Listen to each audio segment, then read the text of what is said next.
On the weekend of April 1st to April 3rd, you just exited out of a screening of Source Code. Your mission? Explain to me what the hell just happened in this film. As usual, you will have 8 minutes. I don't care about nothing. I don't care at all. Hit my soul in the road from the ceiling. Nail my heart to the floor. I don't care about nothing. I don't care at all. If I live, if I die, if I'm nothing, I don't care anymore.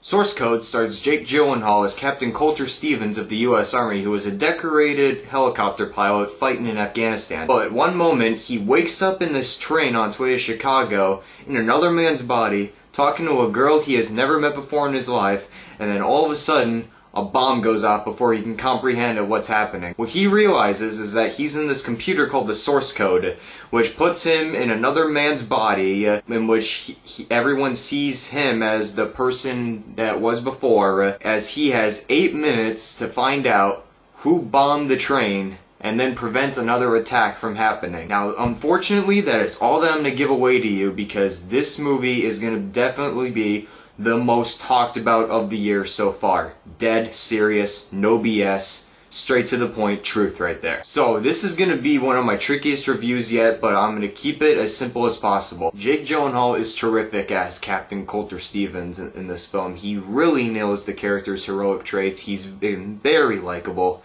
in which he's just a perfect character to root for, and he really nails all the emotional threads that connect to his character in the film. He does a really great job. Monaghan is just kind of stuck with playing the role of the girl. It's one we've seen so many times in this film. She does her best with the film, I'll give her that, and she does do good.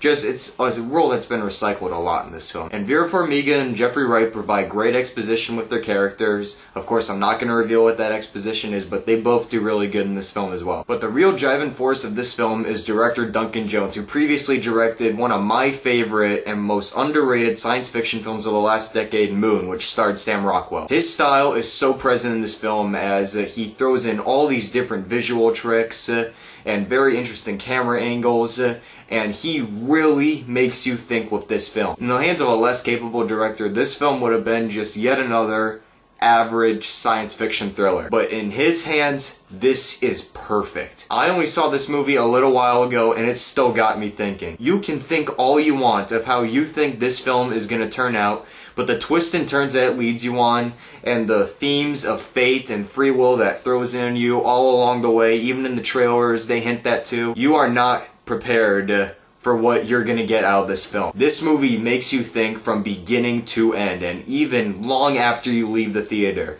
It plays that huge Inception mind trick on you that Duncan has done in Moon, in which he plays a whole bunch of those on you, but nowhere as much in this film. I can definitely see Duncan as a grade A protege of director Christopher Nolan, because both of these directors have made 2 films in their career in which they've dealt with playing a huge mind trick on you. And you know what, even looking at this poster right here, the amount of pictures on here, I think that's the number of hours you're going to be thinking about this film for the next week after you see it. Dead serious. Now, I cannot really go into detail, but I can say that the visuals are excellent, Jake Gyllenhaal's performance is great, but Duncan really knocks this film out of the park. Like, it really, really makes you think. And I mean, I really want to debate with so many people on how this movie turns out, but I know since I've seen it early, I can't really do that. But I really want to, because this movie has just got me on the edge over how thought-provoking it is. I mean, Duncan, you are the man for this film. So just like Jake Gyllenhaal does in this film, you're going to have to go back in time a lot to comprehend what does happen in this film, because it is a real doozy for sure for how many times you're going to be thinking about this film.